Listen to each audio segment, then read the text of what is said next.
Hello everybody, welcome to my channel. My name is Christine and I am on a journey to spiritual and physical fitness. Today we are going to be talking about my physical journey. I have had a really rough relationship with the scale lately, but I have found three sort of unusual but mentally healthy ways to do weigh-ins. So if you have had the same sort of issues and bad relationship with your scale, make sure you stick around.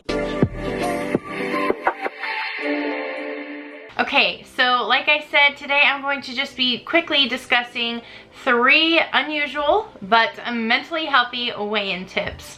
I'm not going to be doing weigh-ins the way that I normally would, of just getting on the scale every single week. So I'm sorry to disappoint you if you were looking for a weigh-in today. That will perhaps happen in the future when I've hit some more long-term goals, or medium-term, as you'll see what I mean in a second. But for now, I am going to not be doing consistent weigh-ins. So without further ado, let's just jump right into those tips. Alright, so tip number one, do not put your scale in front of a mirror. Something that I've just come along and have really been working on in my own journey is to not associate the number with what I look like. Obviously it has some correlation, but I think we put so much pressure on putting an equal sign between those things, of the number equals what I look like, and we associate what we look like with how we feel, and that with how we think other people look at us and our worth. And I think it just puts a lot of negative connotations when you do that kind of thing. So if you're doing the same thing that I was doing, looking at myself and weighing myself at the same time, stop that. I'm telling you, it will just make a big overall difference on how you feel. Don't restrict or plan weigh-ins. Now, I'm not a therapist. You might be going through a different journey or different struggle. You may have a really big issue with your scale as far as continually weighing yourself often and being so restrictive depending on how you receive whatever is presented to you on that scale. But something that I've been talking to my therapist about, and that just like was a huge stepping stone for me, was that I think I started off worrying so much about my weight, and then when I started to move into the weight loss, mental health journey, it was like, no, don't weigh in more than once a week, or only weigh in once a month. And there was just so many rules when it came to weighing in, and that was coming from both ends. And I think that put so much struggle and pressure, because when I would say, okay, well, I have to wait a whole week to weigh in, or I'm just gonna push it off, I'm not gonna weigh in and beat myself up, it took away kind of my just regular check-in accountability.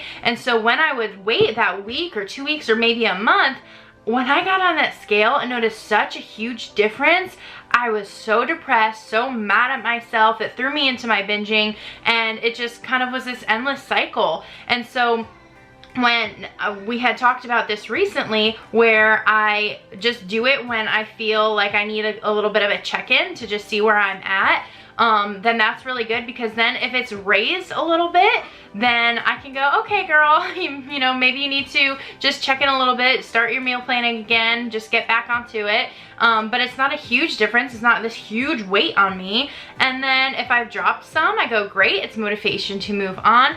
But find what works for you. Just don't go along with what works for everyone else, of weighing every single day if that's really unhealthy for you and doesn't work for you, or spreading it out so far that you're so depressed by the time you finally get on a scale again, and then it doesn't work. So find what kind of works for you. You know, check in when you feel is needed. And the very last goal, which is our third goal, is something that I had sort of mentioned earlier, and it's set medium-term goals. So often we hear short-term goals and we hear long-term goals, and it's, you know, by the end of the year, or for my whole journey, I want to lose 100 pounds.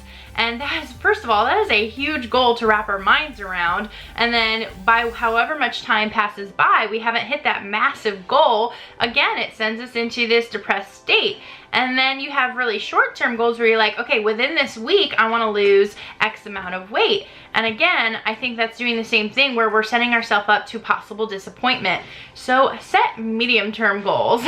And so what I mean by that is like find something maybe in the middle and something that you can clearly succeed at. And I know that sounds crazy, like, oh, I'm gonna set a medium-term goal, or for within this next 2 weeks I want to lose 2 pounds, or I want to lose 1 pound. And it's like, wow, that's nothing at all. But you can increase that as time goes by. You can do whatever, again, works for you.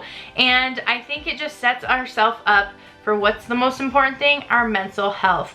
And so when I set a goal of losing 2 pounds, for me is not a huge amount. Losing 2 pounds over the next 2 weeks, if I've had ups and downs during that week, if I'm checking in daily and I can see where I'm at in order to reach that goal, all these sorts of things work hand in hand.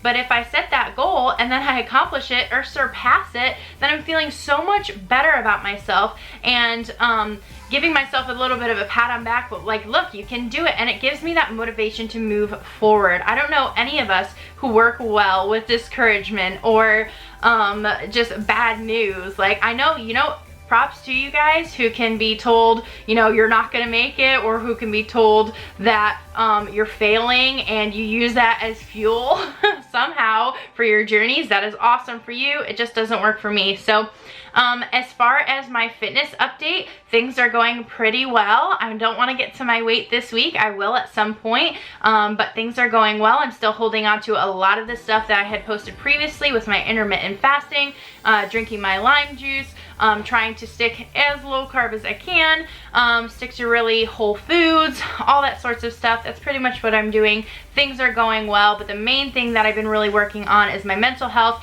and working with what weigh-in things work best for me. So I hope these were helpful for you. There's things that you can implement and think about in your journey if you find yourself stumbling, and I hope to see success in your journeys, whether physical or spiritual. Make sure you let me know how you're doing down in the comments, and if you like this and want to hear more, hit that subscribe button, and I hope to see you in my next one. Bye!